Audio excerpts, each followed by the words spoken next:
Mi nombre es Catalina Vélez, soy odontóloga, ejerzo en el Hospital Iván Restrepo Gómez del municipio de Urrao y me encuentro estudiando la especialización en gerencia en salud ocupacional en la Universidad María Cano.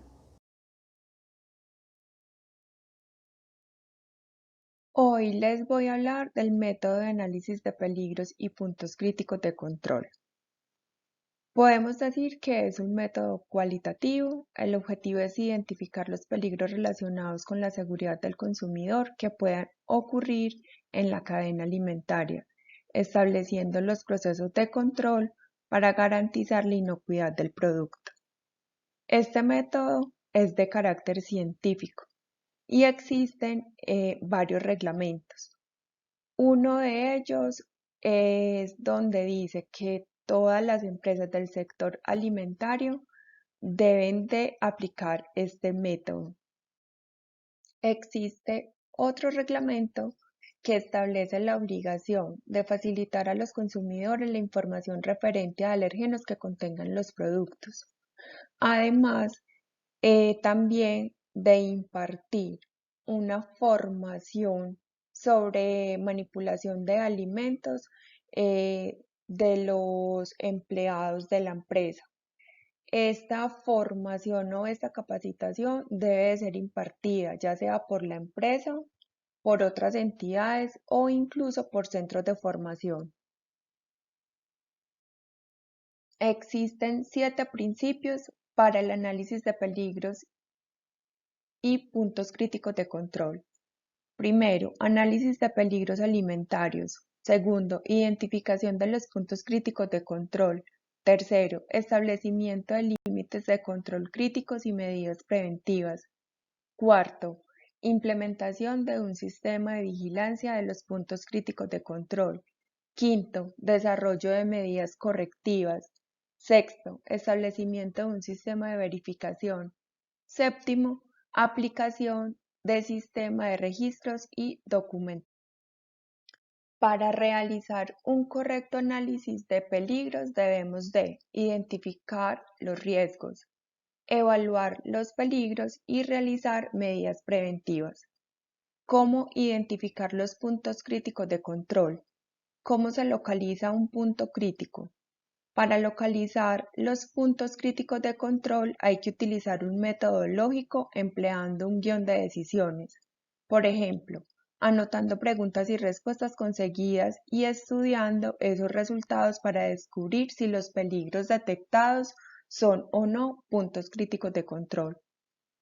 ¿Qué es un punto crítico de control? Ejemplo, un punto crítico de control es un punto, operación o etapa que requiere un control eficaz para eliminar o minimizar hasta niveles aceptables un peligro para la seguridad alimentaria. Las ventajas para la aplicación de este método son para la organización, para los clientes y para el mercado. Los sectores de aplicación de este método son la industria de alimentos, bebidas, farmacéutica y sanitaria. Para la aplicación de este método se debe de llevar una secuencia lógica y consta de 12 pasos, como lo podemos evidenciar acá en esta diapositiva.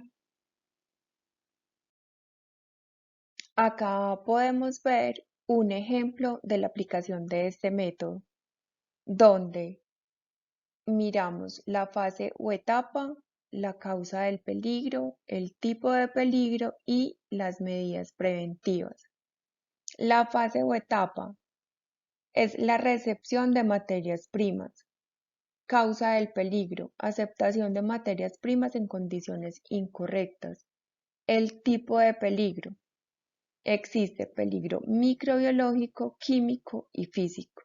Y dentro de las medidas preventivas son plan de control de proveedores y materias primas, plan de formación del personal y buenas prácticas de manipulación.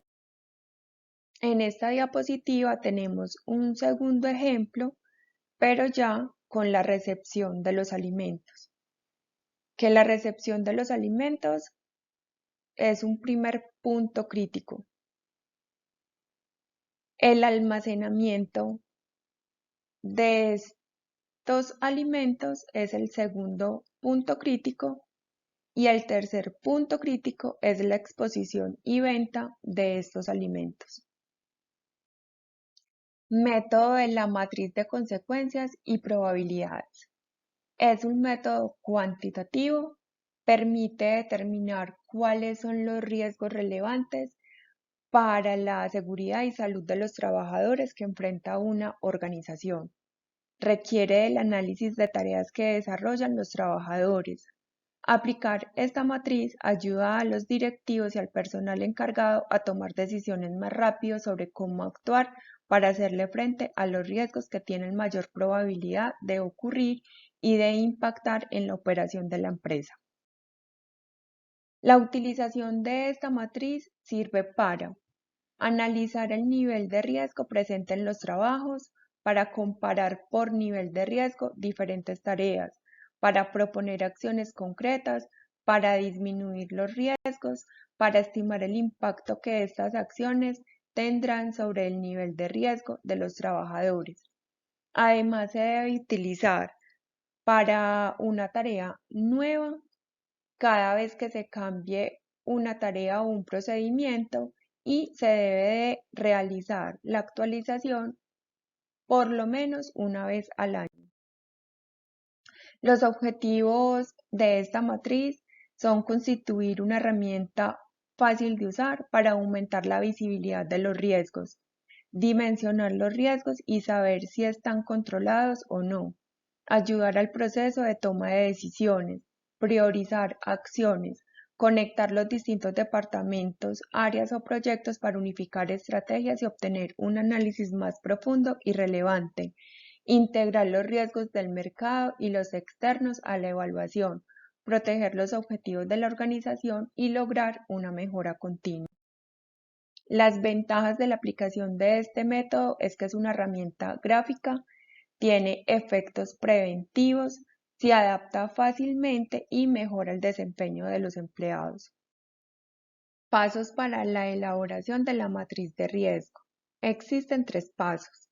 El primero es la identificación de riesgos, el segundo es la evaluación de probabilidad e impacto y el tercero es la elaboración de la matriz de riesgos. El primero es la identificación de riesgos. Y en esta etapa es donde debemos de listar todos los eventos de riesgos posibles que puedan ocurrir y afectar las actividades normales de nuestra empresa o proyecto. Ejemplo, la alta rotación del talento humano, responsabilidad civil por daños a terceros, accidentes laborales, siniestros o catástrofes. El segundo paso es la evaluación de probabilidad e impacto. La probabilidad es la medida de que un riesgo se materialice. Se puede utilizar una escala numérica o porcentual o una categorización cualitativa a la cual se le asigna un puntaje. Por ejemplo, si la probabilidad es frecuente, le vamos a asignar el número mayor y si es improbable, le vamos a asignar el número menor. Acá podemos ver la matriz de probabilidad. La matriz de probabilidad es según la ocurrencia y la ocurrencia puede ser frecuente, probable, ocasional, posible o improbable. Decíamos según la diapositiva anterior que cuando es frecuente se le da su mayor número y cuando no es tan frecuente se le da el número menor. El impacto se refiere a las consecuencias que tendría si el riesgo se llegara a materializar. Este impacto o esta consecuencia puede ser de forma positiva o negativa y se puede expresar de insignificante, menor, moderado, peligroso o catastrófico. Tenemos acá la matriz de consecuencia. La consecuencia puede ser catastrófica, peligrosa, moderada, menor o insignificante.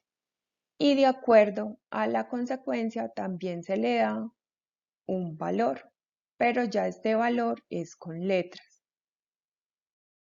El tercer paso nos habla de la elaboración de la matriz de riesgos, que la matriz de riesgo es donde se grafican todos los eventos de riesgos ya debidamente valorados y ubicados de acuerdo a sus ponderaciones y consecuencias de impacto y ocurrencia, de forma que los de mayor puntaje serían los más críticos y por tanto los que necesitan una acción inmediata. Los de franja media podrían ser considerados en un plan a mediano plazo y los de riesgo bajo los deberíamos de mantener en una vigilancia prudente. Si tomamos el riesgo de falta de mano de obra calificada, haremos dos preguntas. ¿Qué tan probable es que esto suceda? Y así asignamos un número 3, pues consideramos que es ocasional. ¿Qué tanto nos impactaría en caso de suceder? Y, por ejemplo, definimos un C, ya que su efecto de llegar a suceder sería moderado, por lo que este riesgo tendría una ponderación 3C. Acá tenemos un segundo ejemplo de probabilidad y consecuencias. Podemos visualizar muy fácil en la aplicación de este método cuáles son los riesgos extremos de la empresa, que sería el rojo, cuáles serían los de riesgo alto, cuáles serían los de riesgo moderado y cuáles serían los de riesgo bajo, ya que sabemos que los riesgos extremos o los que van en rojo son los que primero se deben de intervenir y así sucesivamente. Los rojos o los amarillos, el extremo o el alto, son los que debemos de intervenir primero en la empresa.